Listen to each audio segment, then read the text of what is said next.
Assalamualaikum warahmatullahi wabarakatuh. Waalaikumsalam warahmatullahi wabarakatuh. Alhamdulillah hari ini kita bisa kembali mendiskusikan tentang mata kuliah pengantar ilmu hukum. Di minggu sebelumnya terakhir di catatan absen saya terkait dengan subjek hukum, objek hukum, dan hak hukum. Memang kalau kita membahas tentang materi ini tidak cukup satu pertemuan, karena slide saya di sini ada sekitar 38 slide. Bagi dua modul. Kalau di PIH modul itu ada PIH modul 5. Nah, itu. Kita coba mendiskusikan, memahami tentang apa sih yang dinamakan subjek hukum. Ya. Mungkin kalau Anda lihat hari ini contoh kasus proses hukum Roy Suryo misalnya, ini segaranya subjek hukum, objek hukum itu siapa ini? Banyak mungkin kalau ada adik mengikuti ya, menganalisis, melihat, mengamati dari perjalanan kasus ijazah Pak Jokowi yang dilakukan oleh beberapa kelompok itu tadi, itu mungkin Anda bisa koridor hukum, proses hukum itu kan dibolak-balik. Siapa yang menjadi subjek hukumnya, siapa yang menjadi objek hukumnya, apa yang menjadi ranah hukumnya dan sebagainya. Dunia hukum apa ya unik lah. Makanya ketika ngomong ke hukum itu sama halnya kita memperjuangkan sebuah produk politik, kekuasaan untuk mengikat siapa saja yang bisa saja menjadikan subjek, menjadikan objek dan sebagainya. Nah, kan menuntut ada yang di awal mungkin kalau proses hukum siapa yang menuduh misalnya ijazah palsunya, pastinya dia ketika menuduh berarti dia mengetahui mana yang asli, mana yang palsu. Nah ini kan duwe ya, mosok sing tuduh palsu itu harus membuktikan. Misalnya Reza, benarkah Reza itu masih berjaga? Misalnya Marcella nuduh nawang, harus kacau, ngamuk, mosok Reza kon nuduh, oke tak buktikan aku Joko Kak Joko, ayo, ya, siapa sih buktikan? Marcella ketika ngomong kon gak Joko berarti dia tahu, seharusnya, karena dia punya bukti. Ranah hukum yang benar seperti apa? Sopo sing diarani, sopo sing menjadi pelaku, sopo sing menjadi. Berbicara tentang subjek hukum adalah segala sesuatu yang dianggap menjadi pendukung hak dan kewajiban, atau segala sesuatu yang dianggap mempunyai kewenangan hukum. Apapun, mungkin di awal-awal juga secara umum sudah saya sampaikan bahwa Anda bisa menjadikan subjek hukum dari handphone Anda. Apapun yang melekat di dalam diri Anda mungkin itu menjadi hak subjek hukum Anda. Anda bisa memberikan haknya, kewenangannya, pelindungannya terhadap apa yang dan apapun segala sesuatu. Jadi yang dikatakan subjek hukum itu tidak menjadikan pendukung hak dan kewajiban. Sehingga Anda ketika HP itu menjadi hakmu, maka Anda ya berhak untuk menggunakan, berhak memberikan pulsa, berhak untuk tidak meminjam kepada orang lain, atau berhak meminjam kepada orang lain, atau bisa Anda berikan kepada orang lain. Itu adalah menimbulkan kewajiban, menimbulkan hak.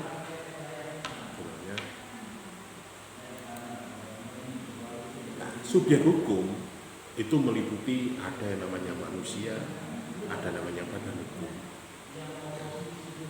Kalau manusia, subjek hukum manusia sejak dilahirkan sampai dia meninggal, artinya dia punya. Dan awakmu Marcella masih hidup, ya Marcella berhak untuk makan, untuk minum, untuk apa. Nah awakmu gak ada nyawa, ya wes selesai urusan dunia muda. Nah, itu ya kalau kita bicara subjek hukum manusia. Nah, apabila kepentingan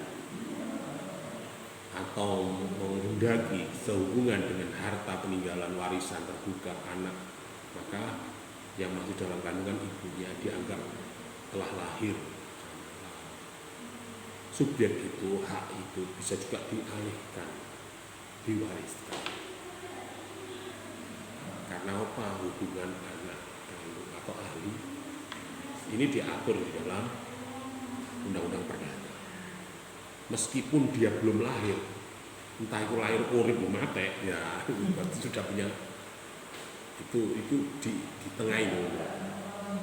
Padahal itu tidak jaminan gitu bisa hidup atau mati. Tetapi paling tidak kita berharap besar bahwa ketika ahli waris itu dalam kandungan misalnya belum lahir kok bapaknya meninggal, yo masuk yo gak diakoni anak, ya kan nggak mungkin. Walaupun anaknya nanti nggak tahu siapa ayahnya, bu ayahku sinten, ini kita, lu kuku, bapakmu mati dong waktu sampai jarang lahir, ya apa ya lembek no, tes DNA, oh iya, okelah. Makanya ketika manusia itu meninggal atau hak seseorang itu tiada, bisa diwariskan atau diwariskan terus melalui hak waris, atau bisa juga diberikan kuatek. Ngomong badan hukum itu berarti ada surat kuasa, dikuasakan atau di SK-kan, surat tugaskan. Subjek hukum manusia, setiap manusia adalah subjek hukum, tetapi tidak setiap manusia itu cakap hukum. Artinya cakap hukum itu orang itu misalnya masih anak-anak atau orangnya keterbatasan pemikiran, stres, gendeng, otos, ayo sih lah. Misalnya ada punya saudara, kemudian kok stres atau hilang ingatan, ya wes, hak kewajibannya rotok hilang, digantikan saudaranya. Atau bisa juga masih anak-anak, belum mampu ya, secara politik, jadi masih diwariskan. Makanya dulu itu banyak kejadian ketika yang melanggar hak, melanggar hukum itu anak-anak, maka yang bertanggung jawab adalah orang tua. Masih di usia di bawah 17 tahun atau belum nikah, atau paling tidak guru duwe KTP. Kalau Reza ini di KTP betul, tak betul kan ya? Balik dulu kan guru mulai ngurusin kan. Sudah Pak, sudah di atas 17 tahun ya. Atau kalau dulu itu usia 14 tahun sudah nikah. Akhirnya mau nggak mau diganti KTP ya. Nek ganti KTP ya boleh nggak kakak. Mundur turun. Nah, persoalan cakap hukum ini berarti adalah mempertanggungjawabkan perbuatan hukum. Jadi yang bisa misalnya arek cilik ya ngono kok ditukono sudah monton. Arek ngono kok diwarisi pabrik ngono ya apa? Misalnya Reza, di omah dulu yayasan lembaga pendidikan. Oh Reza lho cek kuliah semester 1. Itu dadekno ketua yayasan lho ya apa? Ya mungkin secara de facto, tetapi secara de jure bisa juga masih belum. Artinya belum cakap. Tapi kalau nanti sudah lulus, tidak boleh. Atau anak-anaknya ketika sudah besar, ketika tinggal orang tuanya, ini menjadi hakmu. Sel, oh masih tanggung niki, ayah nggak sampai niki, mungkin jadi hak sampai nih. Ini aku istirahat. Berarti diwariskan. Tapi iki yo kamu sel, iki yo mas sampean, toh menene aku wis kawono. Tinggal ini menjadi hak sampean. Terus terserah sama nikah mbak sopo, pokoknya menene makin menjadi hak sampean. Yang kakakmu, adikmu sudah saya bagi sana. Ya kan umur. Ada juga perbuatan hukum itu adalah perbuatan subjek hukum yang mempunyai akibat hukum yang sengaja dikehendaki subjek hukum yang bersangkutan. Ya contohnya tadi diwariskan. Kayak sampean Reza, kesini naik apa? sepeda itu milik siapa? Nah, secara hukum itu miliknya ayahmu, tetapi perbuatan hukum bisa dijadikan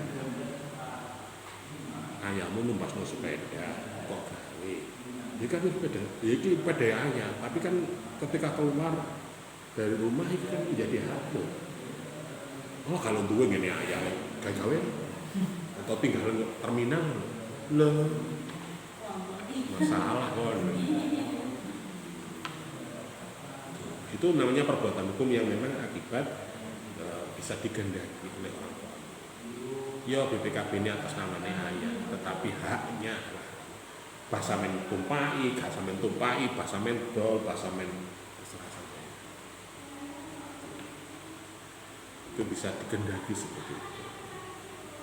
Ada juga memang dikuasakan penuh. Wis mbosel penting kontak kok niki kok gawe kene kok dol kene wis terserah. Atau kamu boleh menggunakan, ada hak guna. Makanya di dalam sewa tanah bangunan itu kan ada HGB, hak guna bangunan, hak guna, hak sewa, hak kontrak. Hak kontrak itu berarti milik saya, kontrak sewa itu masuk secara hukum.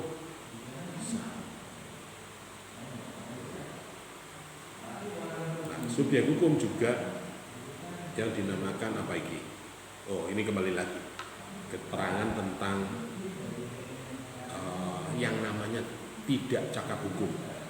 Tadi sudah saya singgung ketika anak-anak, kalau di sini aturannya adalah anak yang belum cukup umur, artinya belum umur 21 tahun atau belum kawin, itu sekarang. Nek biyen kan 17.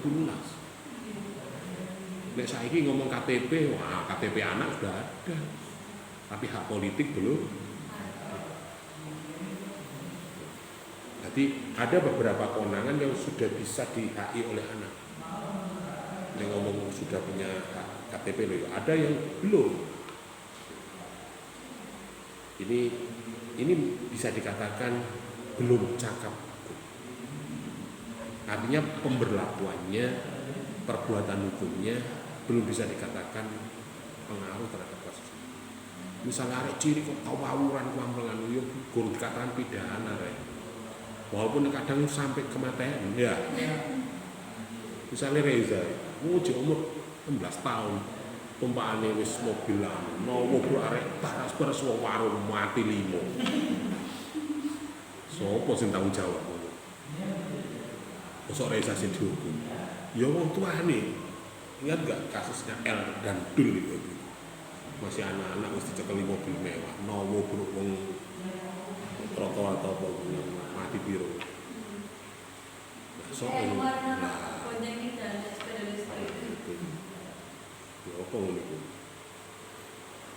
kemudian yang kedua orang gila. Ini dianggap tidak cakap hukum. Jelas saya harus tidak semua pikiran ya. Saya lupa Gusti Allah wong sing gendeng wis bebas hukum kok ya. Gak wajib sholat, gak wajib zakat, gak wajib haji. Karena dianggap tidak cakap hukum. Apalagi masa wong gendeng kok kayak sepeda motor, wong gendeng ya. Kedua orang pemabuk. Nah, iya walaupun sementara di luar kesadaran.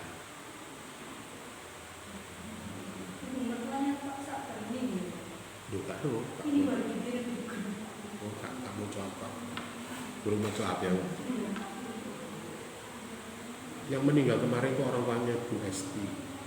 Siapa? Bu Esti. Yang mana? Bu Warek 1.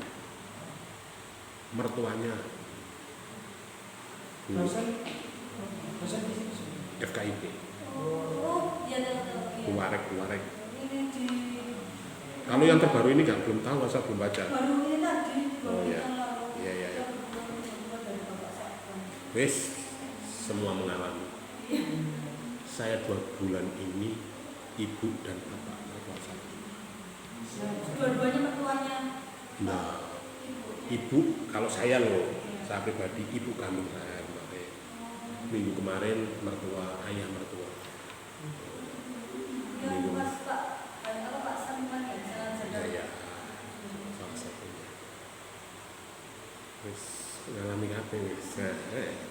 Warek-warek kena gantian aku tahu kok aku wingi kok. Kemudian pemboros atau lemah daya, mereka yang dikatakan lemah seperti pengampuan kuat.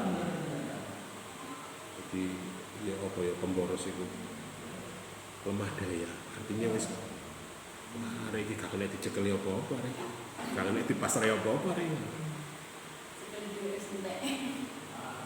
Gak kena diamanai apa-apa ya. Itu ada. Mungkin ya itu watak nek ngene ya. Ya, sebagian orang ada yang amanah, ada yang tidak. Nek amanah yo wis ja iki tak titipno pasrah awakmu ae wong masmu yo koyo ngono. Si toke mabuk ae saya juga terjadi seperti itu. Yang namanya manusia pasti ada yang seperti itu. Itu ini yang namanya cakap tidak cakap. Jadi orang-orang seperti itu nggak bisa diamanai, nggak bisa dipercaya. Sehingga gak dikai kuasa hukum. Oke, itu terkait dengan kalau sekarang subjek hukum itu berupa badan hukum. Ini merupakan organisasi atau perkumpulan manusia yang dapat melakukan hubungan hukum, melakukan perbuatan hukum dengan orang lain pada badan yang lain. Badan hukum itu bisa juga organisasi. Keluarga itu sebenarnya badan hukum organisasi. Poin di surat nikah ya, yang asalnya orang lain menjadi sebuah keluarga, menjadi nama kakak. Sehingga keluarga ini bisa dikatakan kakak miskin, kakak itu kan sehingga dia berat atas nama keluarga. Itu nek sih. Tapi nek sing umum itu yo organisasi-organisasi yang didirikan jenis organisasi itu kan suatu wadah didirikan dari beberapa orang, yayasan, lembaga pendidikan, perusahaan, perbankan, apapun itu badan hukum. Sehingga ketika dia mempunyai badan hukum, dia bisa melakukan perbuatan hukum. Kalau yayasan pendidikan berarti bisa menyelenggarakan. Kalau lembaga sosial, lembaga anak yatim piatu, lembaga bisa menyelenggarakan sesuai dengan. Kalau dia tidak punya izin, ya jangan polisi ya. Artinya tidak punya berbadan hukum. Artinya badan hukum itu ada perlindungan hukum, ada pengakuan dari hukum itu atau dari pemerintah atau dari negara. Seseorang nggak jadi misalnya Reza katakan tadi, Anda sudah menjadi warga negara Indonesia, sudah Pak, di kakak lo ada, terus kalau KTP dereng Pak lah itu masalah ya. Tapi kalau Anda sudah punya KTP, sudah punya SIM, sudah punya apa, kartu mahasiswa, Anda dilindungi secara hukum. Kalau Anda hari ini dikatakan mahasiswa Universitas Islam Majapahit, itu kan dengan KTP, Anda punya hak, Anda punya perlakuan.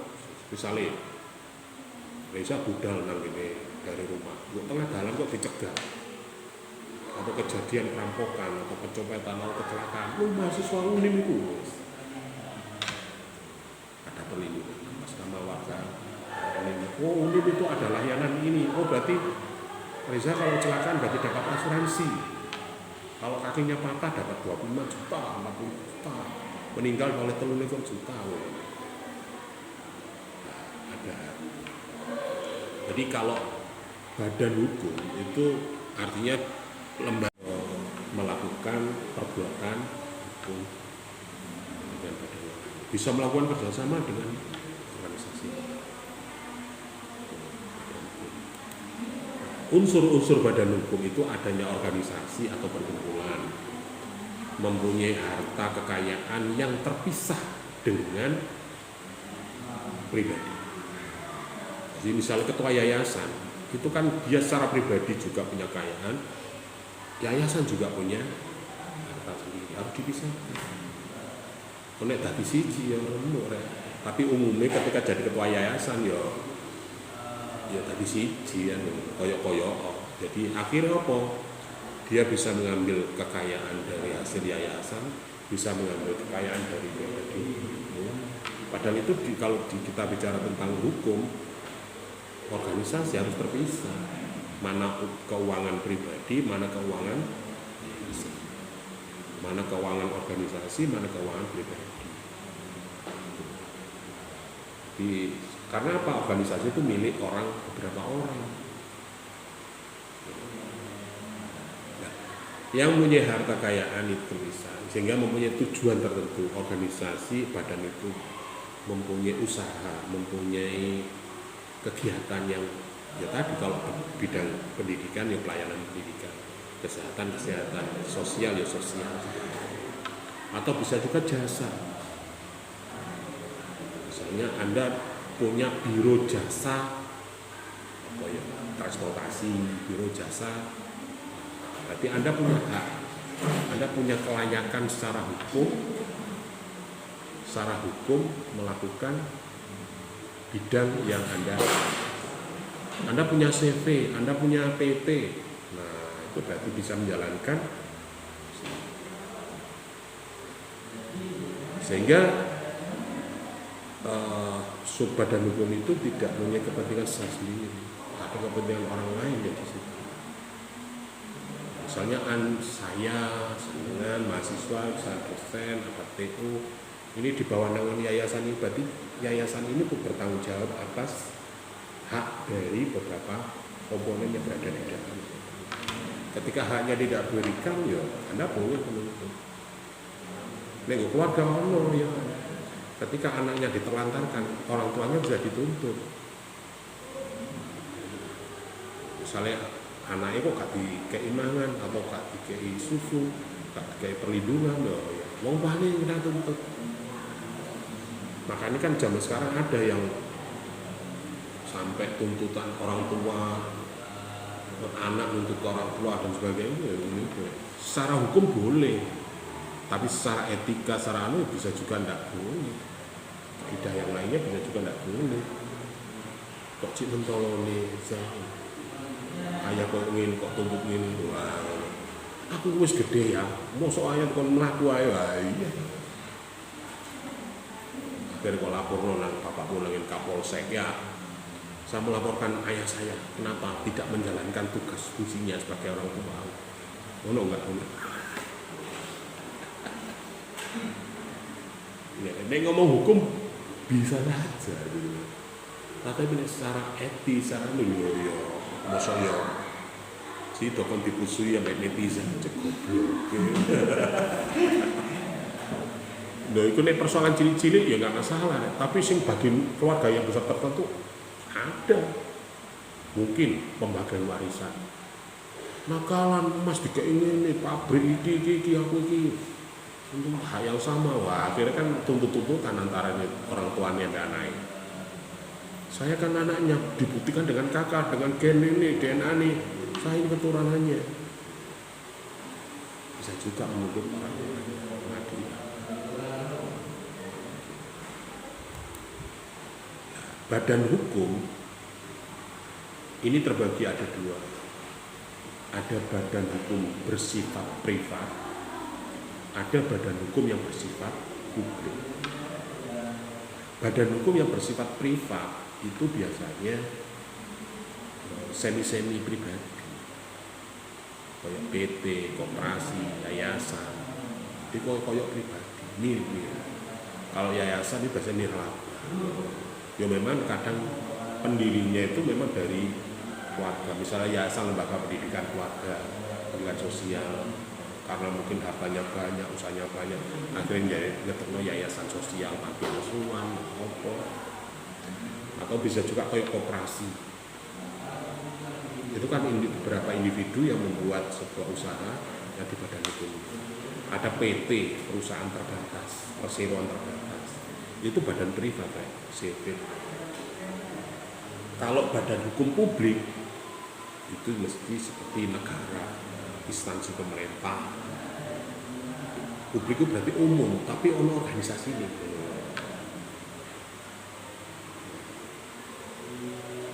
Ada 4 teori yang digunakan dalam syarat terbentuknya badan hukum atau subjek hukum. Ada teori fiktif, ada teori kekayaan bertujuan, ada pemilikan, ada organ. Yaitu Anda bisa cari. Boleh ono teori fiktif apa, teori kekayaan, tujuan untuk apa, pemilikan apa, bisa cari. PR, terang cepet ya. Oke, sekarang kita bicara tentang objek hukum. Nah, tadi kita bicara tentang subjek hukum, sekarang objek. Objek hukum adalah segala sesuatu yang berguna bagi subjek hukum dan dapat menjadi sasaran dari suatu perhubungan hukum. Objek hukum itu adalah segala sesuatu yang berguna bagi subjek hukum dan dapat menjadi sasaran suatu hubungan. Artinya objek hukum itu dapat dikuasai oleh subjek hukum. Nek ngomong bahasa Indonesia objek hukum itu apa sih? Objek, subjek, predikat, objek penelitian, tempat penelitian, tenaga kerja. Nah, objek hukum di sini berupa benda, barang, ataupun hak yang dimiliki atau bisa juga bernilai ekonomi. Jadi, apapun yang mempunyai bersifat benda atau barang atau apapun yang bersifat punya nilai ekonomis, itu namanya objek. Jadi menurut undang-undang, benda, setiap barang atau hak dapat dikuasai oleh hak milik.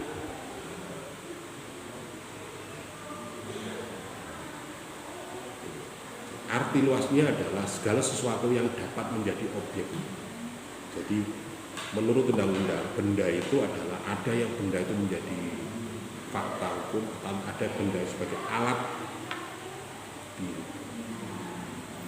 misalnya untuk menguji kebenaran nasabnya Reza, dia menggunakan alat tes DNA. Nah, alat tes ini kan alat membuktikan hukum atau bisa juga membuktikan fakta hukum. Ada sidik jari, ada retina, apalah, itu kan sebagai wujud alat untuk menunjukkan objek hukum itu bisa. Itu namanya objek.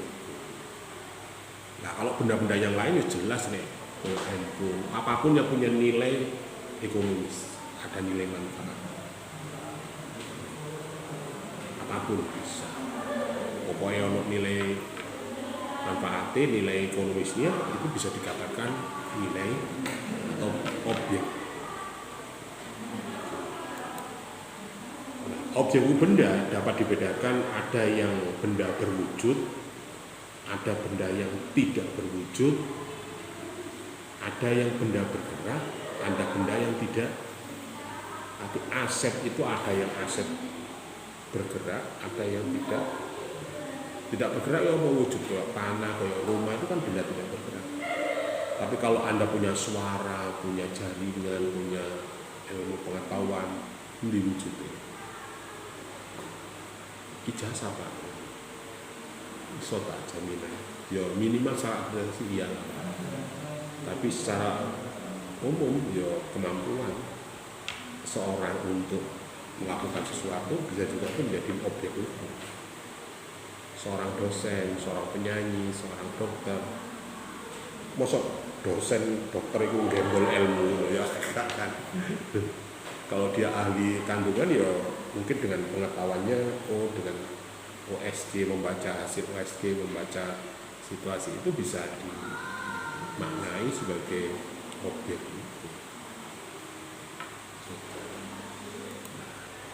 Berbicara tentang benda, ini artinya benda itu bisa dikatakan bezit atau penguasaan. Artinya benda itu bisa juga di dalam ranah penguasaan. Bisa juga mungkin awakmu benda itu menjadi objek ketika karena ini diberikan ayah saya, ini dibelikan ayah saya, ini dikasih hadiah oleh teman saya. Itu menjadi penguasaan, menjadi objek atau benda. Misalnya kamu dikasih jam tangan oleh pacarmu, itu kan menjadi hakmu, itu menjadi objekmu. Ketika ini hilang, ketika ini rusak, itu kan menjadi tanggung jawab. Gara-gara iki, gara-gara gelang, gara-gara ini, itu menjadi itu namanya basic. Di basic itu bisa juga bergerak, berlaku ketentuan pasal 1977 bahwa siapa yang membesit, menguasai benda bergerak dianggap sebagai pemilik benar benda tersebut. Ketentuan tersebut tidak berlaku terhadap benda yang tidak bergerak. Jadi ini benda ini iso ngolang-aling, iso gowo, iso diangkat ya, itu berarti bisa dikuasakan, bisa dibesitkan. Walaupun itu pinjaman misalnya. Atau Anda nyewa, atau Anda merampas pun, kadang itu ya apa itu geku kok tak olehku kok saya menemukan ini kok kadang kan.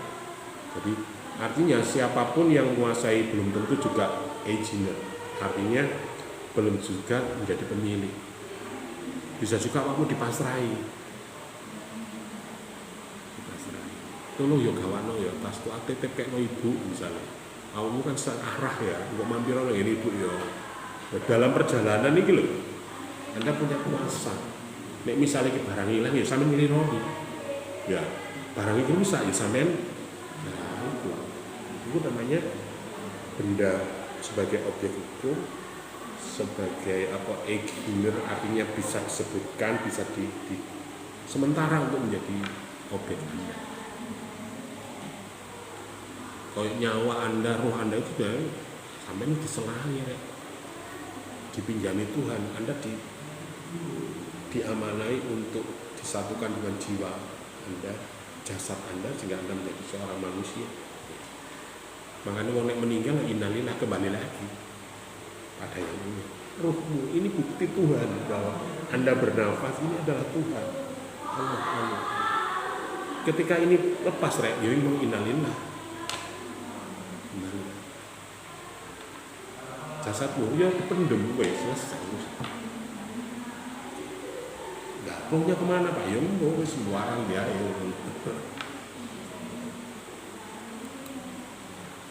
Benda itu hal yang basic atau dikuasakan, ini berpengaruh pada Vizering.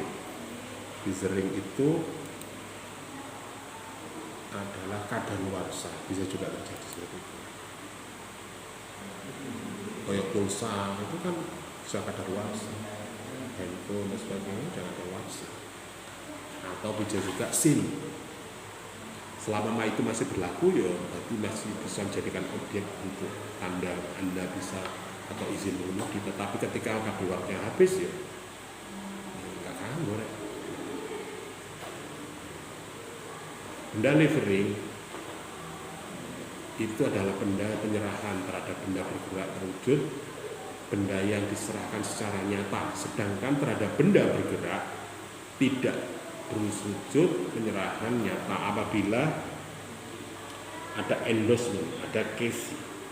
Artinya untuk benda tidak bergerak dengan baliknya di atas namakan. Misalnya kemarin kayak BPKB, ya saya nggak punya sepeda Pak. Kalau secara hukum administrasi berdasarkan surat atau BPKB, buku pemilik kendaraan bermotor, ini atas nama orang tua saya. Secara hukum gini Pakmu, tapi ayahmu lagi sampean hak guna. Walaupun sampai iso ngergo, sama sewakno oleh, tetapi hak milik, kewajiban terhadap hukum tetap.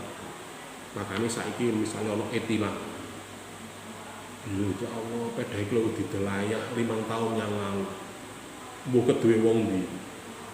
Tapi yang tahu secara administrasi ketika ada etilang di foto jebret serine iki jenenge wong iki, surat tilangnya tetep nang ngene yang bernama.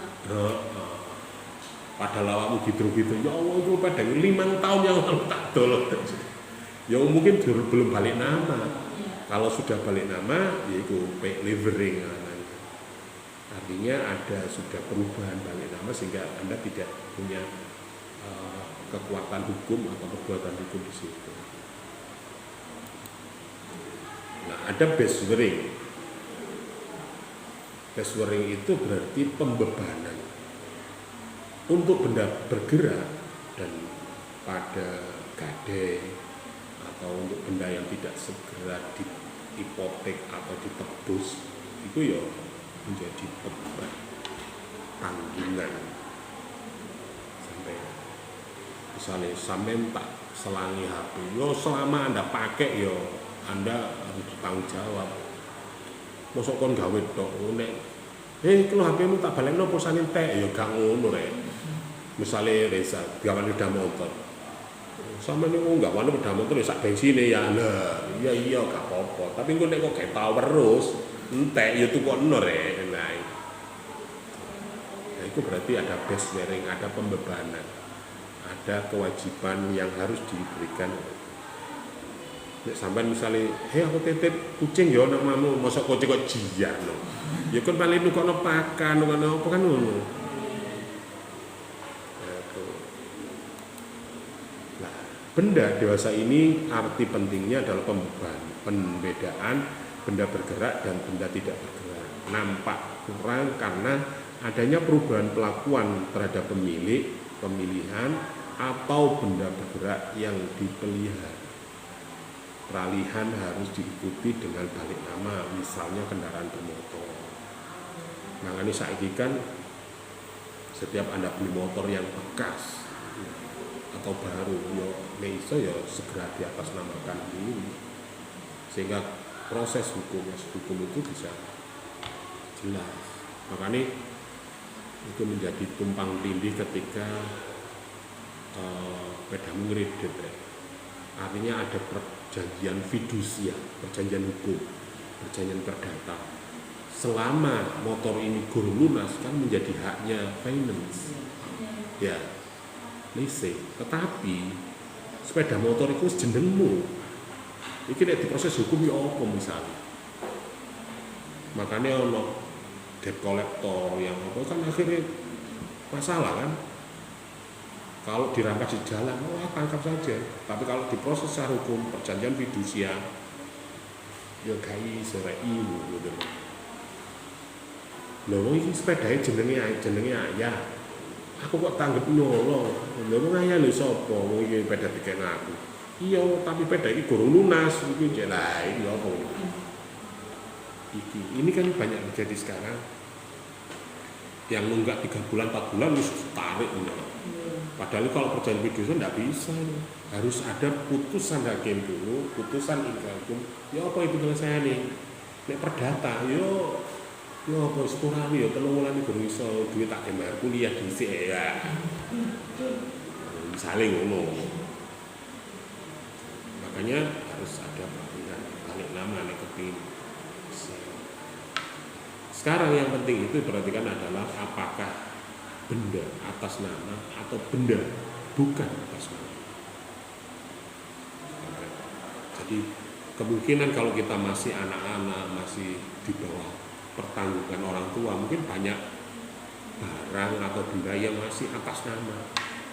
Awakmu main hak guna, bukan hak milik atas nama pribadimu. Ya mungkin awakmu dikasih uang. Ya setuku tak kayak sepeda setuku tua dewe, semili-milo dewe. Ini loh, tak kau ini 50 juta, wes terserah untuk sepeda apa terserah mas. Saya juga seperti itu. Nah, benda atau atas nama ini benda yang terdaftar dalam register dibutuhkan atas nama yang bisa itu nek ngomong hukum, makanya kadang proses hukum itu pelik itu karena di situ. Itu nek ngomong benda umum sudah motor. Kadang koyo pertanahan, tanah, sawah, itu kadang kan jenenge mbah-mbah biyen. Kadang tanah itu wis dibagi-bagi tapi namane mbah, padahal itu wis didirikan bangunan iki. Itu kan masih banyak sekarang. Makanya kepemilikan benda, tanah bergerak dan sebagainya di Indonesia masih dalam proses penatahan. Sampai ada Kementerian Pertanahan ATR itu lebih banyak fasilitas tanah dan sebagainya itu masih belum atas nama pemilik. Bisa juga yang dimiliki tanah yang di tempat itu bukan atas nama dia, masih atas nama orang tua, mbak, dan sebagainya. Nah, kemudian kita bicara tentang hak. Setelah kita bicara tentang subjek, objek, dan hak. Pada setiap hubungan terdapat hak dan kewajiban. Hak itu apa? Hak adalah kepentingan yang dilindungi secara hukum, sehingga memberikan kewenangan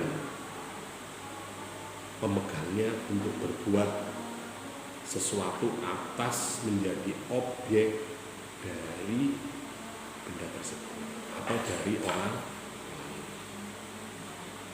Ya, itu mau. Tapi ini terusan ini, tapi kalau sudah ada subjek, objek, ada benda, itu menjadi hakmu, menjadi tanggung jawabmu, ada perlindungan itu. Misalnya HP itu mau tak jaluk seret, kok ngaku enggak? Kok lapor dengan polisi? HP saya dirampas oleh Pak San. Nek Pak San hanya sebagai orang lain, bukan dosenmu, mungkin polisi bisa mengejar saya. Tapi nek mungkin polisi bisa bertanya, pasti ada masalah. Karena itu gurumu, karena itu dosenmu, karena itu orang tuamu.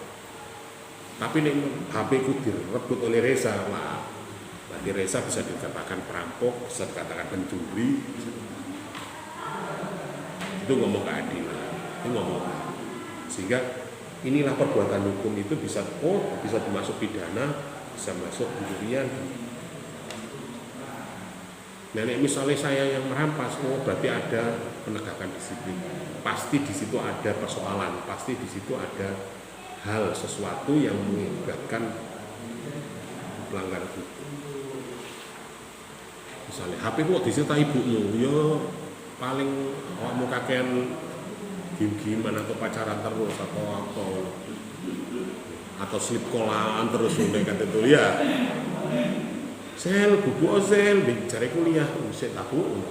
Terus jam 1 bengi kok ngomong mbek sapa padahal wis turu ae. Nah, gitu, tak rampas HP ini, tak usah pakai apa kamu.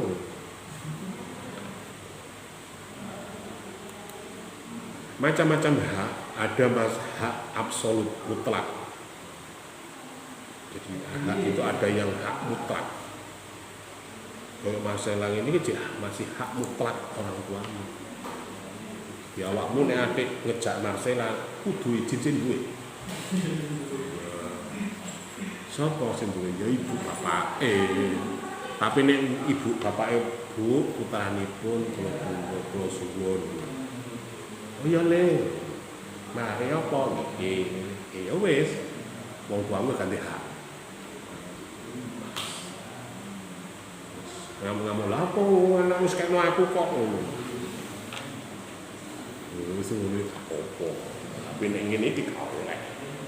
Harus izin. Hak mutlak. Ada hak nisbi. Hak nisbi itu relatif. Hak yang ya tergantung. Itu dibalik. Wah, kekuasaan siapa? Kalau hari ini Marcella Reza di ruangan ini, hak dosen saya. Awakmu macam-macam kok kene tak keplaki kok ngejak. Tapi nemu ning wis njobo, kok tak keplaki wah kok untuk aku. Ya. Kalau Sela di rumahnya dia tidak tanggung jawab. Tapi nek di luar bisa tanggung jawab pribadi, bisa tanggung jawab orang tua. Karena kamu sudah besar. Dikandani nang Mojopahit itu helm mono kok gak gelem helman. Lali Bu, ketilang. Sapa sing tanggung jawab? Mau. Iya, mosok polisi kok gak iso ibumu sing ditilang yo gak wong gede. Nah, ini jadi hak absolut itu memberikan kewenangan kepada seorang untuk melakukan sebuah tindakan. Hak nisbi itu hak yang memberikan kewenangan kepada seseorang untuk menuntut seseorang beberapa orang lain untuk melakukan tidak atau juga. Ini relatif itu ya kena ya tidak relatif masalahnya. Jadi contoh misalnya terkait dengan hak mutlak, hak publik yang bersumber pada hukum publik, misalnya hak negara memungut pajak. Jadi negara ya wajib, kalau nggak bayar pajak ya denda. Nah, itu menjadi keputusan, jadi misalnya kalau sampai dalam organisasi menetapkan sebuah iuran misalnya, awakmu kancane iuran setiap minggu 10.000, tiba kok gak bayar belas sak bulan, berarti kan double piro? 4 atau 5. Ya, ada juga terkait dengan hak mutlak itu hak asasi. Misalnya apa? Hak hidup. Ngomong hukum biasanya hak hidup, akhirnya pidana lah. Aku jengkel sampai resa tak pakai ini hak hidup tak pakai. Terus. Nah, itu kena hak mutlak. Anda pelanggar atau itu ada hak perdata. Ya, hak mutlak itu bisa bersumber pada perdata, misalnya hak perwalian.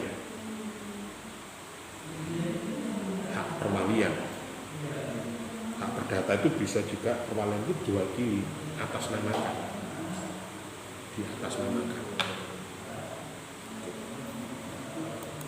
Nah, untuk memperoleh hak menurut Vollmer, perolahan sifatnya bisa asli, bisa turunan. Jadi hak yang asli itu sebelum ada, sebelumnya sudah ada. Jadi ini nggenku kok, aku sing tuku, dia jenengku, aku duitku. Ada yang pemberian, itu berarti turunan.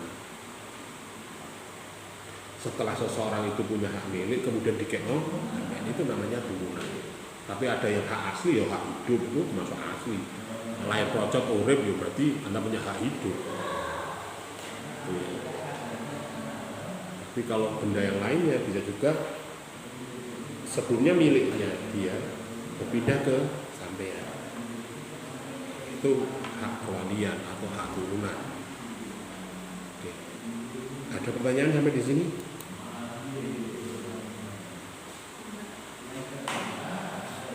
Bingung? Yo. Enggak ya? Oh, alhamdulillah lah. Artinya itu ya, jadi ketika ngomong objek hukum ada seperti itu. Kemudian hak itu ada 2 teori, yaitu teori kepentingan atau bisa juga Belegens teori yang dianut Rudolf. Hak itu sesuatu yang penting bagi seseorang yang dilindungi oleh hukum atau sesuatu kepentingan yang terlindungi. Jadi hak itu berdasarkan hukum. Jadi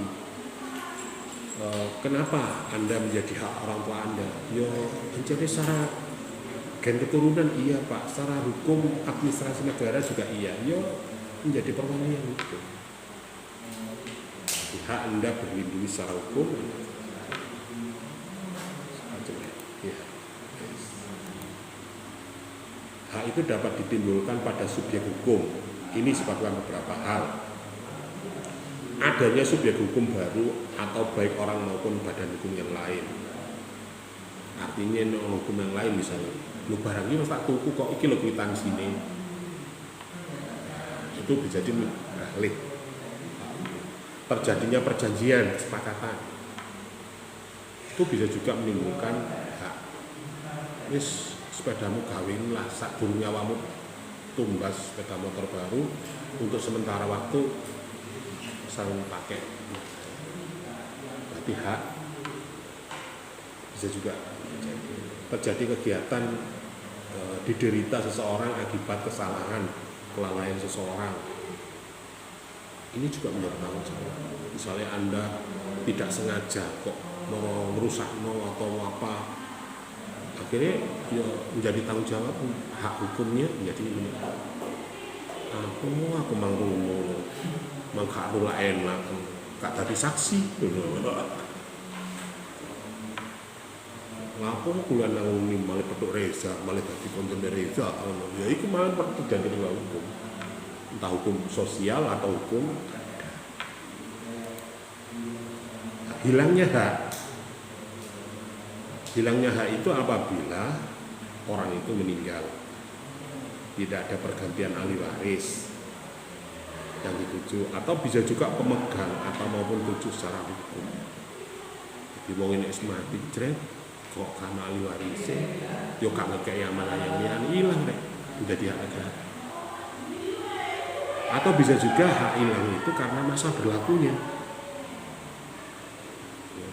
Sampai secara hukum mungkin selama 4 tahun menjadi mahasiswa saya. Nek wis metu yo wis ka ono Pak, wis kita sama Pak, manusia biasa.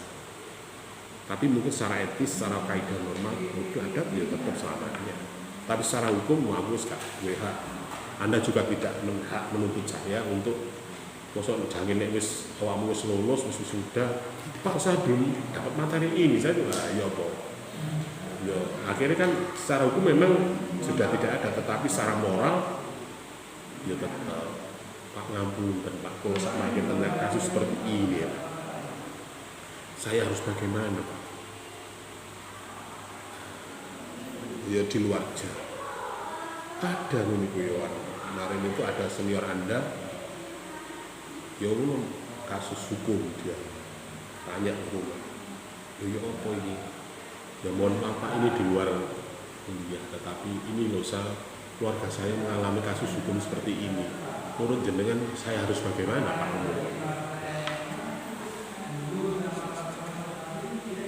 Oke, hak hukum itu bisa ulang juga ketika telah diterimakan suatu benda menjadi hak objek hak. Nek wis dikekno mosok ya kok akoni hakmu ya gak iso. Terus kayaknya ya wis, didol ya wis kan. Pedahku ya kampleng ya mawon. Ada sih kadang luar sah pada kewajiban hukum ya merupakan beban yang bukan kewajiban hukum mutlak atau nisbi, kewajiban publik, kewajiban perdata, ada kewajiban positif, ada negatif.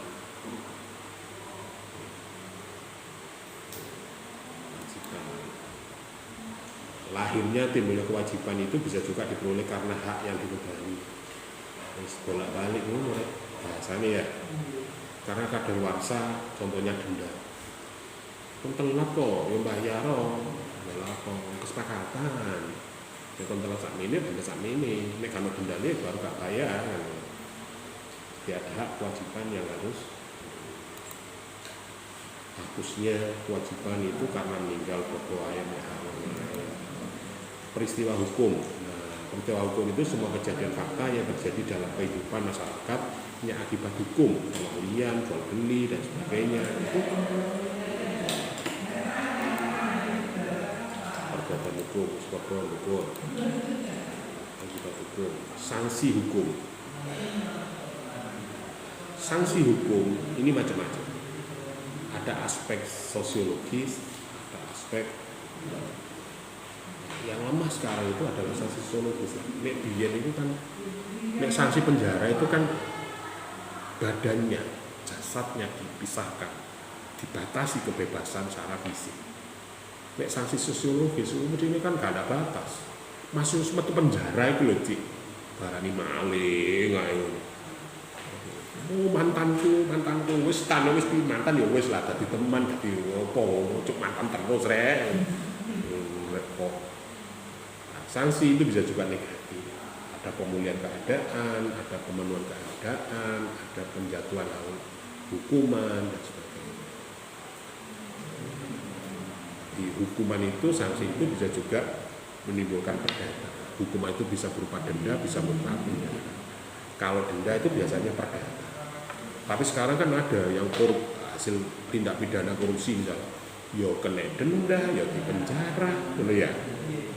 Jadi Anda merugikan negara 1 miliar. Ada hukumannya karena kan didomong akeh kon itu oleh akeh. Berarti dihukum dengan denda 500 juta dan hukuman 4 tahun penjara, dipotong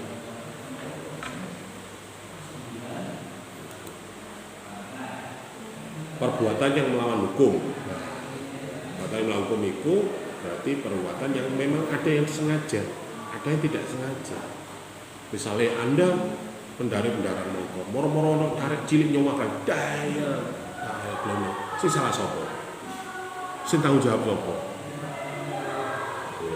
Itu jadi kecelakaan ya, gak ono sing kepingin kecelakaan, gak ono sing kepingin nunggu.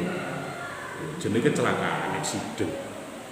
Tapi kan secara hukum harus diurus ya. Ya negara Pak, kapan? Ya wis, ono Jiwasraya, ono asuransi, ono apa, ono BPJS dan sebagainya. Negara. Tapi secara pribadi nih awam berarti cilik ya secara moral pun secara ya harus tanggung jawab. Harus dilakukan sebuah upaya penegakan perbuatan hukum, entah itu pengampunan, entah itu pertanggung denda atau apa. Masya Allah Bu, ngapunten. Sakjane kula nggih boten kepingin kecelakaan, kula niki wau di kondisi ini gupuh, kemudian yo jenengan moro nyabrang mawon, mboten semerap kula. Meninggal. Kira mbok ya apa? Itu pernah terjadi di kampung saya itu. Ibunya itu nyuapi anaknya, jeneng di kampung. Jeneng arek cilik liwariwi. Mari ono motor L300 nomor gabar ya. Di papa kamar cilik das krinyes mati di depan ibunya.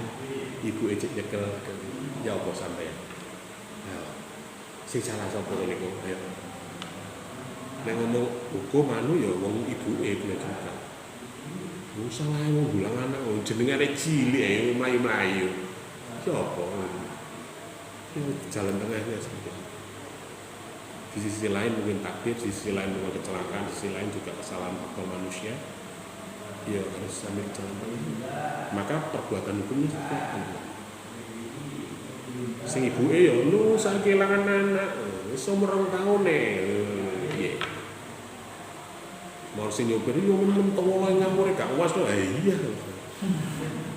apa melok sapa ngene iku jane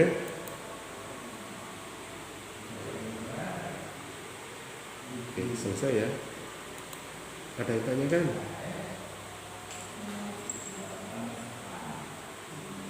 oke cukup